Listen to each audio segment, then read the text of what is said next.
computer. Yeah. Thanks, Jen, because I'll be popping off soon. Okay. So we'll just quickly, before Amy goes, we'll talk about the Joy reboot. So next week, Amy and I are going to be going to visit. Amy, do you want to talk about that? Me, Amy, and Josh will be visiting.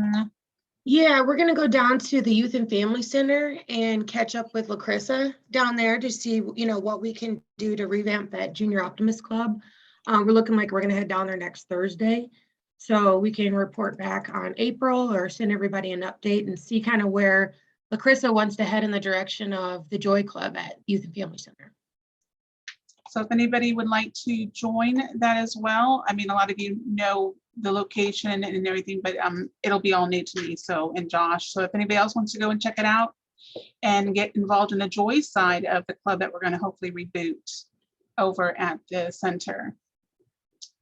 So that will be next week that we're going down there, right, Amy? Yes, it looks like next Thursday, time to be determined. Okay, so if you want to attend, send an email to Amy. You can CC me and then we'll all schedule it. It's already set for next Thursday, so if you can't make it, we're not going to kind of move it around. So it's going to be next Thursday. The next, I want to talk about oratorical and essay, but Carl's not here and I know he's heading it up. Anybody else know what's going on with that? Essay I saw was already all submitted. I got the EMO email. So they already have all the essay submissions. So I guess there's nothing coming from our club, but I do know that Carl's working on the oratorical side. So if he's not here, does anybody else know anything about that that's going on? No? Okay, we'll skip over that then until next time. I'm sure Carl will give us an updated email. So.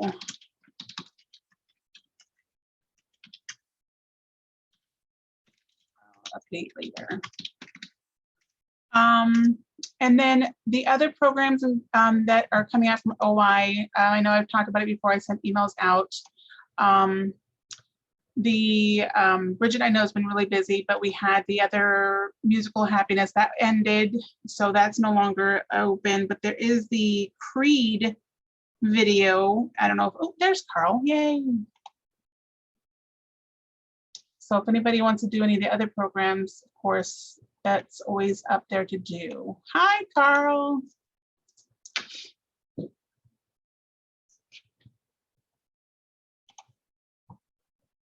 So we'll go back up we'll back up on the agenda to oratorical. That Carl's here. Howdy, everybody. Sorry I'm late. I had a minor emergency, but we resolved it. Okay, oratorical. I've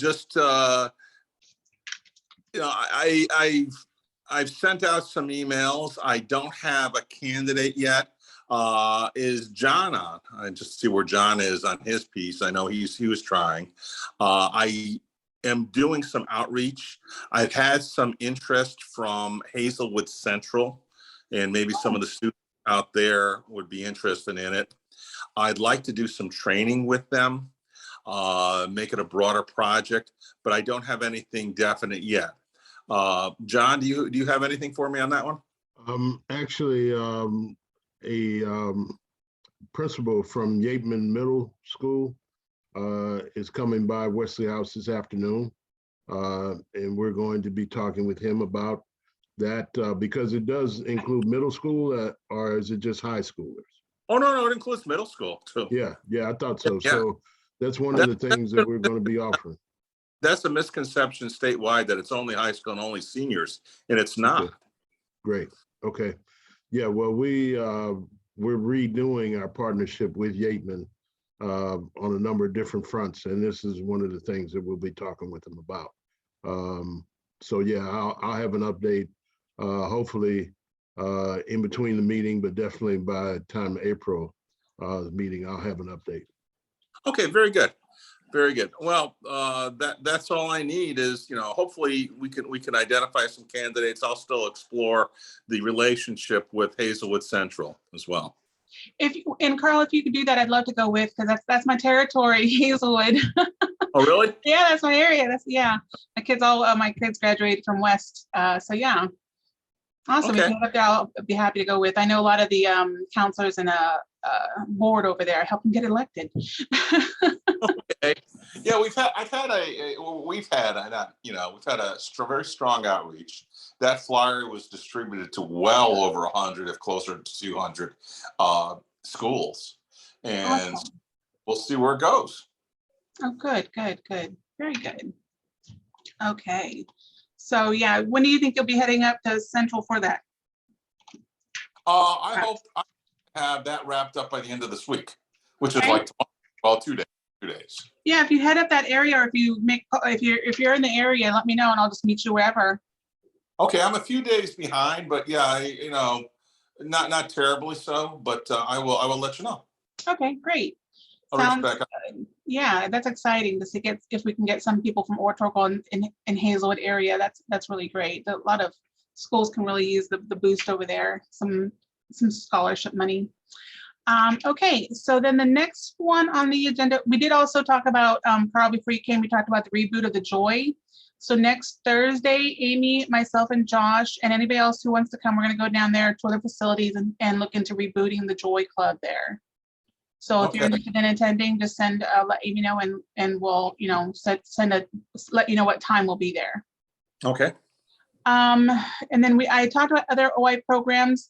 Again, if you just see something that comes out from OI, let me know. I mean, I know the club has a lot of things that we do, and it's hard to kind of say, like, what do we want to do that's new? If you see something that you want to do that's new on any of the hotlines, let me know, but I'm not going to push it. Okay. I have one thing too, kind of going in reverse direction, and first is Sally on the line? No. Okay, we're going to be having a zone meeting. It is going to be March the 12th, and over at Sally's house in Brentwood at 8 o'clock in the morning. And I'd encourage anybody who could make it to make it. I'll be there. I was going to go to the last one, but it got canceled. She makes good biscuits and gravy. Okay, then I definitely have to go there. I missed it. What kind of meeting is it? It's a zone meeting where the representatives from the various clubs, and we're in zone 9. So be in St. Louis City and St. Louis County, kind of in the I-40, well, the I-64 corridor, the I-64 corridor. And I can, Carl, if someone's interested, oh, here's her email. I would say if someone is interested, I would say reach out to her and I'll post it in chat. Everybody that wants to attend, there you go. Did that work? No, that was just did it print? No, it didn't. That's just the agenda again. Copy and paste. There you go. And so that is, what day? March 12th. March 12th, Saturday. Adam, is that Kiwanis thing on March 12th? I know that Kiwanis was sent us a thing that's on March 12th. Yes. Okay, so then I won't be there at the zone meeting. Gosh darn it. Okay, I was hoping to be there. Carl, tell her sorry I couldn't make it. Okay, that's fine. I'll be there. I know. Okay. Oh, and Carl, do you want to do a report on EMO district that happened this past weekend? Oh, district. I wasn't there for the whole thing, but it was a very good team building experience. I think we had the conflict with the governor's training. And so some of the people that you'd expect to be there weren't there. And I don't mean that you, I'm talking about like Lauren Dell and Ernie Wren and that type thing. So we kind of met ourselves. It was a good meeting. We did a team building meeting.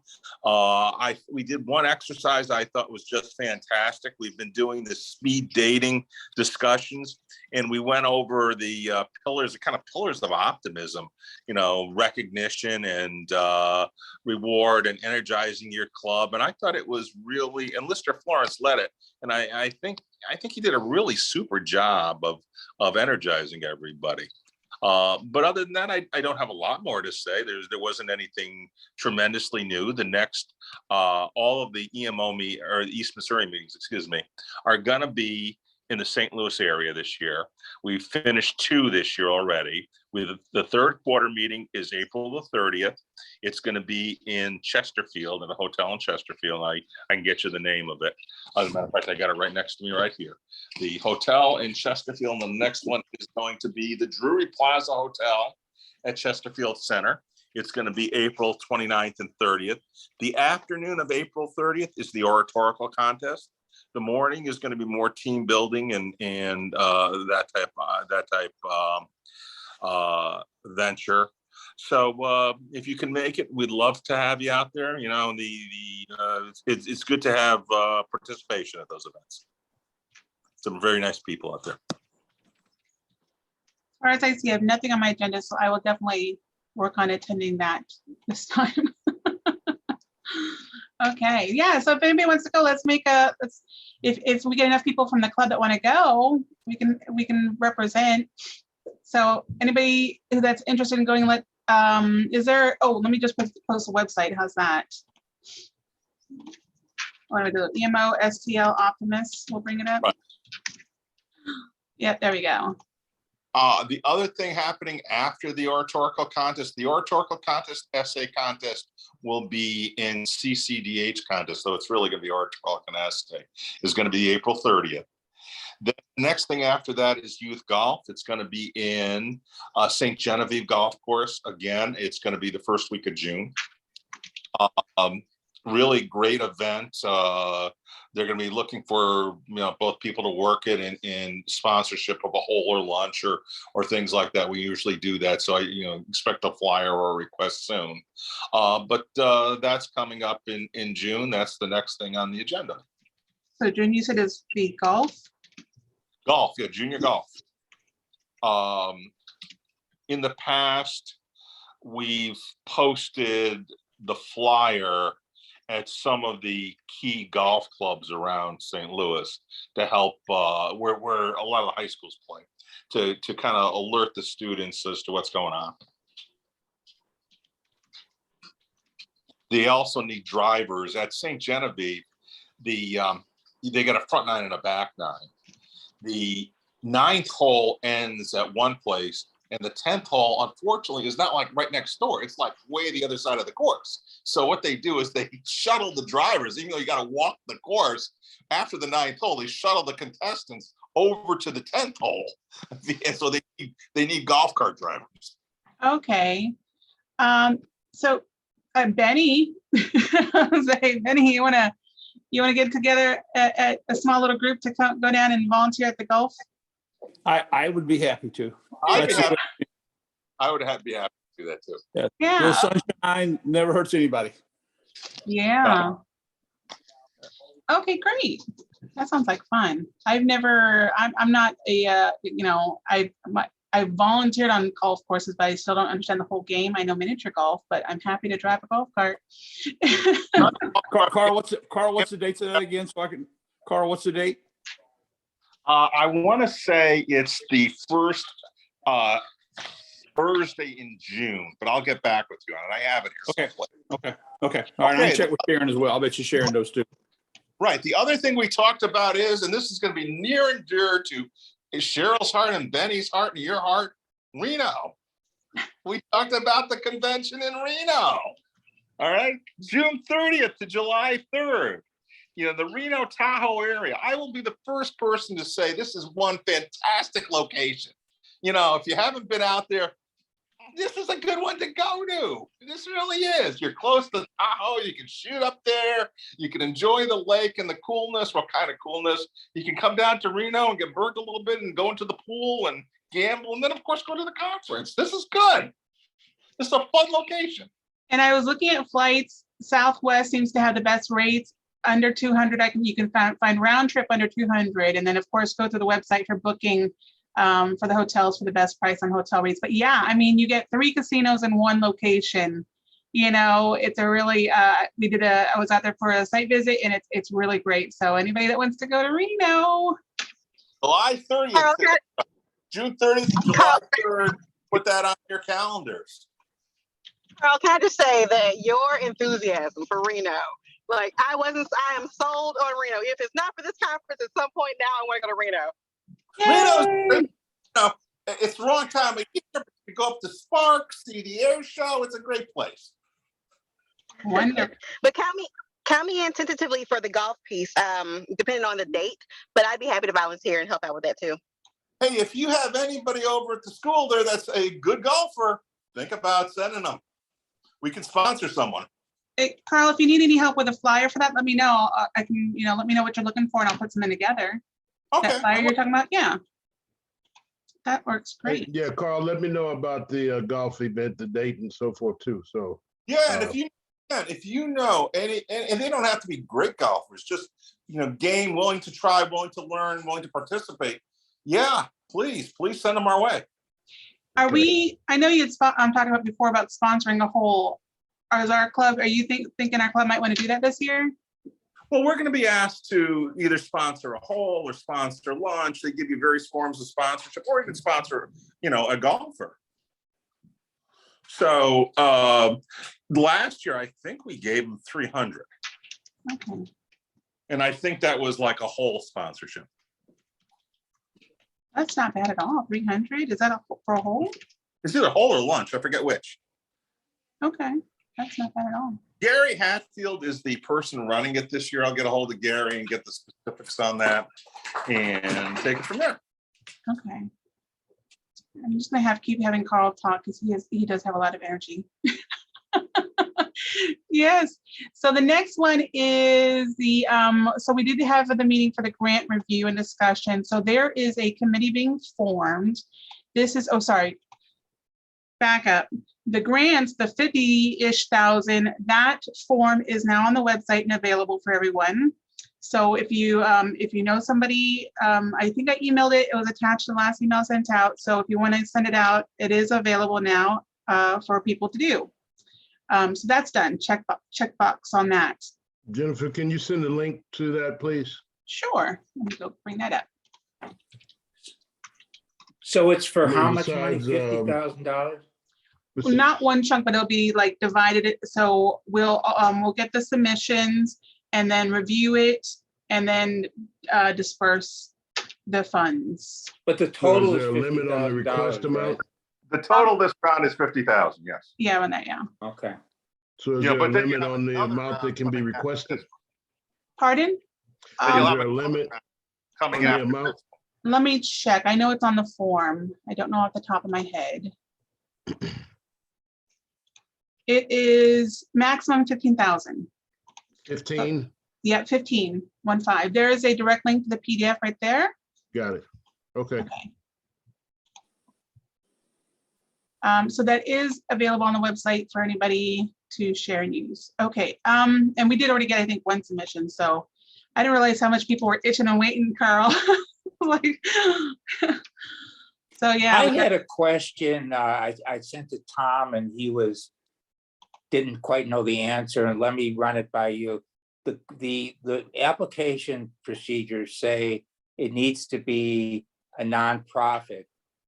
What if it's a government organization? Like in my case, I'm working with the Webster Grove School District on a grant proposal, and they're not a nonprofit, although they do have a nonprofit foundation. So what are people's, to me, you had nonprofit in there because you didn't want a profit-oriented organization, which I could certainly understand. But what about a government organization? Paul, let me give you an answer on that one. Though we would prefer nonprofit, it really, if you think about that rule, you have to give the grant because the club and the foundation is a 501c3. You've got to give it to a nonprofit making entity from a tax standpoint. So yeah, government would fall into that category by definition. All right. Well, it's not, we wanted to make sure that they didn't get kicked out for that reason. No, and a lot of the schools have a 501c3 arm that does They do too, and we could focus it through there. Yeah, that's a little cleaner. Yeah, that's like what a pastor program type of thing. Yeah, you can go through, have it go through the foundation for it. So yeah, you could do that. Yeah, Okay, thank you. give it to a profit-making corporation. Right, On, thank on, you. on our IRS deadline rules, 501c3 gives to charitable, religious, or educational institutions or activities. And it can Yeah. even be a profit institution as long as they're doing charitable or educational activities. Right, you're right, Um, Benny. so as long as it's educational, like a school, it fits. Right, thank you. So would we need to update the PDF or is it okay as is? I don't know, I would personally like to see it clarified. Just what how Benny described it right now, I think is very good. And Carl, that it, so people don't feel, I've been through this grant writing process where sometimes, you get kicked out for stuff like that. So, So Benny, what were you saying? It's, what was the other one you were saying? Educational or? There's three purposes of the 501c3s. It's educational, charitable, or religious. And of course, we don't do religious, but as long as it's a charitable activity or a educational activity, 501c3 grants are perfectly legal, even to a profit organization. So as long as it's educational, we're good. yeah, So we're fine. Okay, Okay, so we can leave it as is then? Yeah. Okay. Yeah. You're good. Okay, glad. All right, so that is the grant. So the next thing is the Youth Works Funds. And Amy's not here, but she has sent out an email and she has formed a committee that is going to do Here, it. Jen, we're leaving at, Oh, we're you're leaving there, at about Amy. 12. Yeah, we're leaving in 2 minutes, but yeah. I didn't see your name. So I'll let Amy talk on that about the committee she's forming. Go ahead, Amy. Yeah, so out of our last board meeting, they decided on having a committee to kind of form a youth needs assessment in St. Louis City and St. Louis County. So right now we have Bridget, Cheryl, myself, and Tom on that committee. Either whether we do it via survey or a focus group, that's still to be determined. And then Tom was making sure, if anyone else wanted to be on that subcommittee to let Jennifer and myself know. Tom has I'd joined like and so to- has Harvey. Hey, Tom. Yeah, I'd like to throw my hat in the ring on that committee. Okay, Okay, I would too. Okay, awesome. that's good. So we're hoping to meet sometime next week just to kind of see, where we want to go, our goals of this subcommittee. So I will add you to the email thread. So, hello, sorry to be late. I got delayed. Understand that. I guess I would like to encourage us to get non-grantees involved in this more than grantees.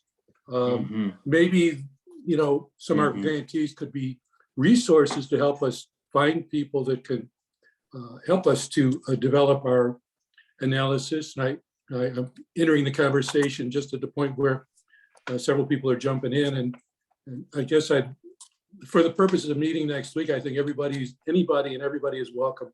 But I think first task is to figure out what it is we're supposed to be doing.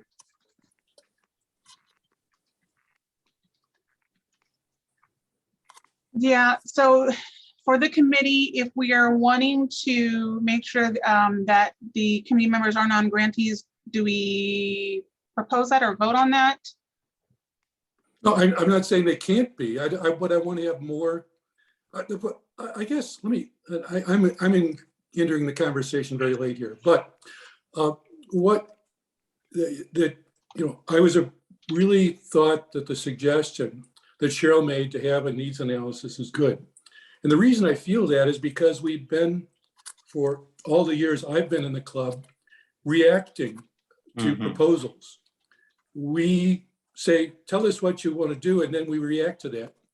I'd like to become proactive.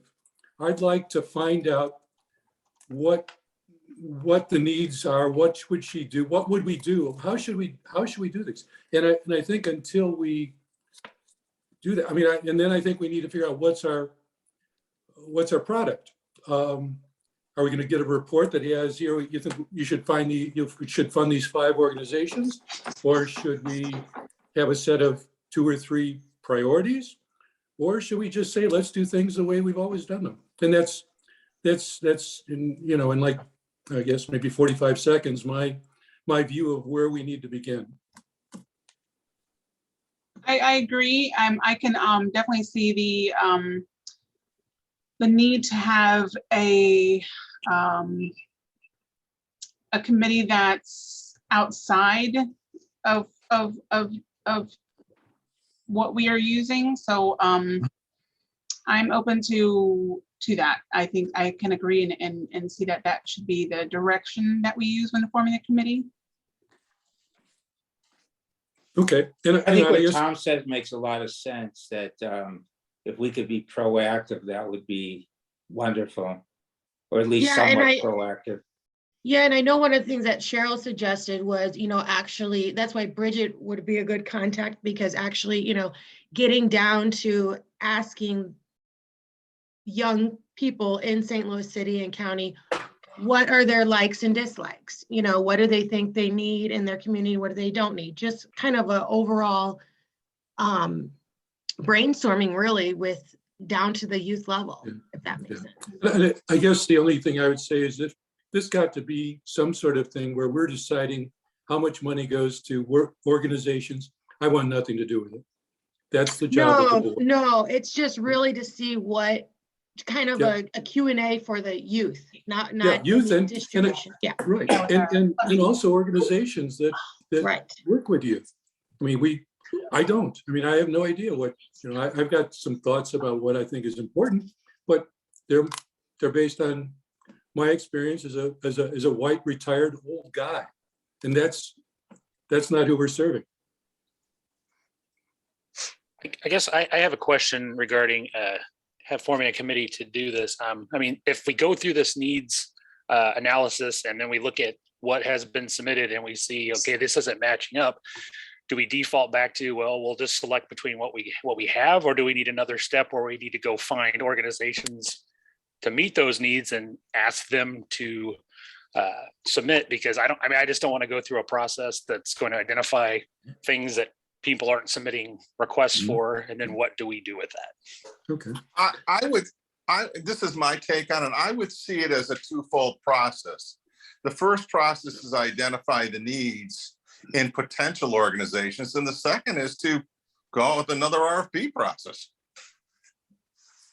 I mean, I think the fact of the matter is that, and I'm going to speak for maybe youth serving organizations that maybe do after school and youth enrichment programs. The biggest issues now are the educational gap that has been exasperated by COVID. And I'm speaking Wesley House standpoint. We've got kids that need help academically to even get up to grade level to be able to perform. So it's going to depend on what the agency's focus is. Me personally, I think creating a whole new RFP process is more like reinventing the wheel that doesn't have to be reinvented. I think the fact of the matter is that the organization would look at funding organizations that you work with, and then maybe setting aside some funds for new organizations. So, it all depends on who you talk to, and different people are going to have different needs. But I would say organizations such as Wesley House, being embedded in the community and dealing with kids every day, we're dealing with situations where kids are being left behind. We're dealing with kids that are dealing with issues in the home and in school. So, we have to serve as like bridging that gap between the two. So from our perspective, we're always looking at ways, how can we enrich the educational life, and also this digital divide. It is a real thing that does exist. in our communities. So I don't think we need to reinvent the wheel. And of course, again, that's my opinion. But the organizations that we have served, and Adam brought up a very good point last week, is organizations that have been funded provide some statistics or information to say that, hey, you've done what you said you were going to do with the funding. What's the next phase? So that's my 2, 3, 4, 5 cent worth. That's very correct. And when we do this assessment, it's just going to be data collection. And again, it'll be very dispersed. It'll be very broad, because some people say mental health, some people say youth, some people say sports. Anytime I talk about community needs, it'll be broad. But then we'd have to look at it, just data, and then look at the analytics. Well, I'm not going to bring up any of that, but we'll look at it and see what our resources are, what organizations are providing that. Are we looking to support those organizations, or, reaching out to them and saying, hey, we see you're doing this and we found out there's a need for it, here's a upcoming, grant for, we can start, sending them the information.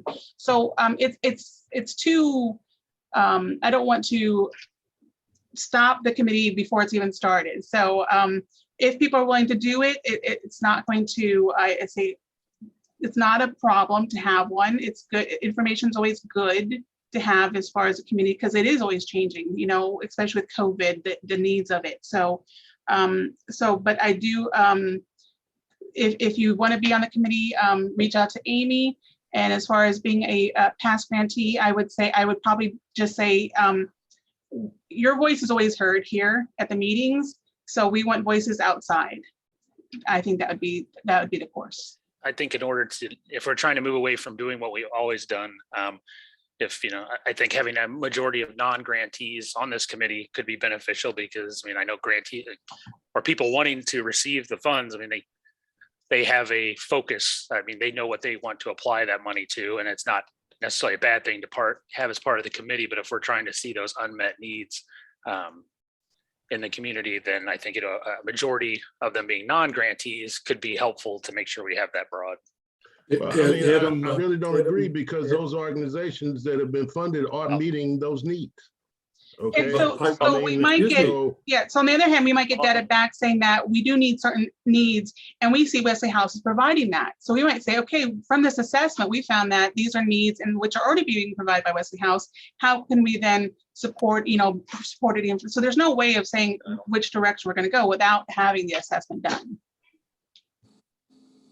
I could be wrong, but doesn't United Way do this kind of assessment? It may not be readily available, the information. I don't know. Correct. There's always third party. You're not wrong. Being a United and having been involved with United Way agencies, it's an annual review. And that's the reason why a lot of United Way, quote unquote, agencies continue to get funding, is because it's right by the front door.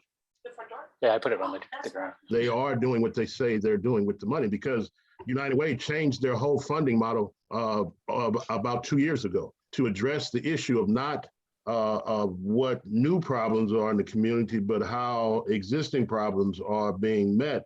And COVID has caused a whole another set of issues within the nonprofit sector. For example, Wesley House, our need for more emergency food assistance has increased. Our need for kids to be assisted with homework and tutoring and having access to technology, those things have increased.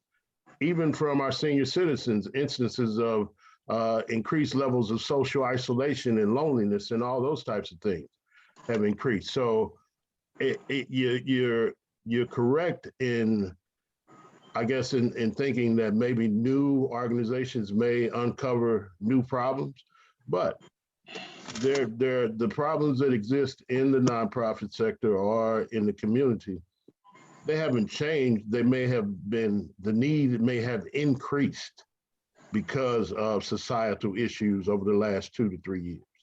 So I don't think they're new issues. They may have increased, and the need to expand scopes of services have increased.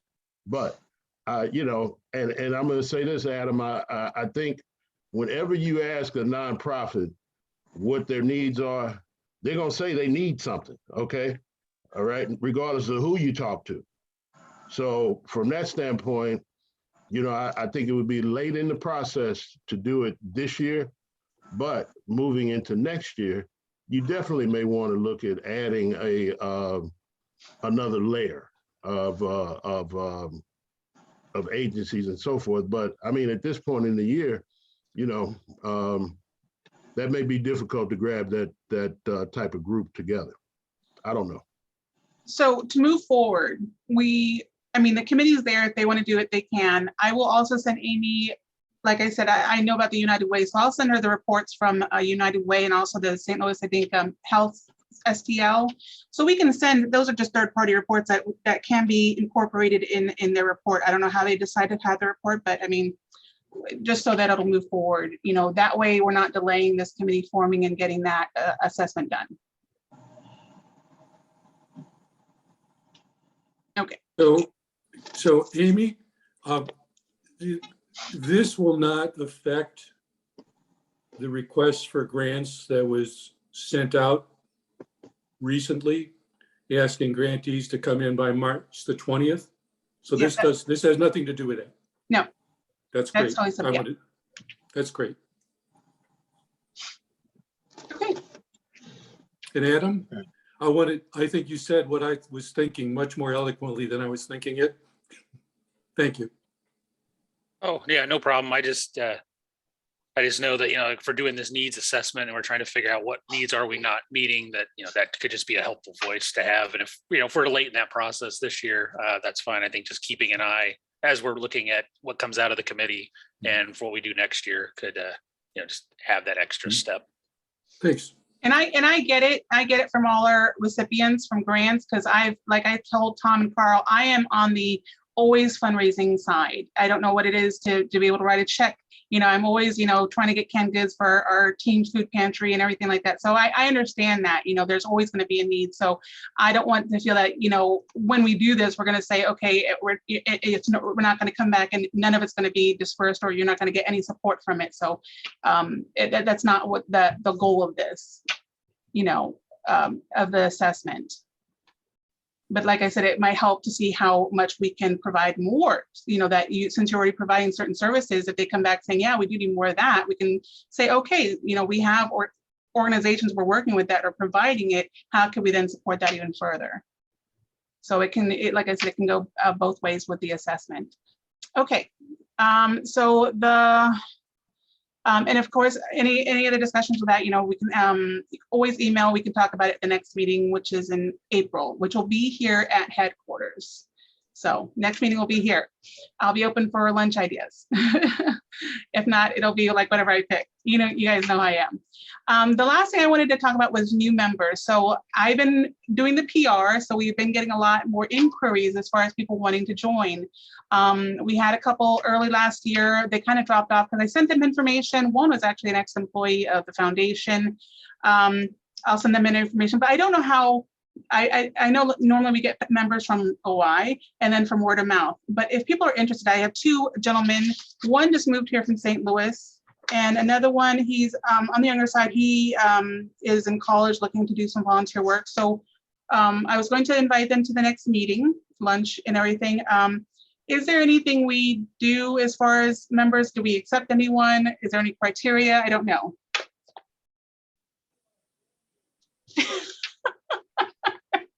Carl's face said it all. They just Well, have the to be door is breathing. open. They just have to be breathing. Yeah. The door is open 24/7. Good. Okay. So I will send him an invite to the next meeting. I try not, for me, I know meetings, can kind of be the kill breaker, like, oh, you want to join and volunteer? They think they're going to be out there on the streets and collecting stuff, and I'm like, no, come to a meeting and listen to us talk. So if they do attend, realize that, we're going to try to make them feel welcomed and introduce them to the club. So I will invite them to that. If anybody's interested in their information, I don't know, but they're both from St. Louis. One's a new resident, so that's great. They found our website, through our social media, that volunteer thing I put out on social. I don't know if anybody saw that, but it works. I was trying to tell other clubs, I'm like, it's free. Social media is free. Use it and you'll find new members. So yay, 2 in a month. So that was my last question as far as members. I didn't know if there was a certain criteria. So as long as they're breathing, that's an easy box to check. Are there any other thoughts or questions before we're done? None? Okay. And I know that Harvey and Carl, Harvey and Tom, you're late. We did discuss the upcoming zone meeting, so I'll put that in the email. The next Okay. CMO convention, and then we're going to be visiting City Youth Center next week for the Joy Reboot. So I'll put that on email if any of you guys want to come attend one of those. Great.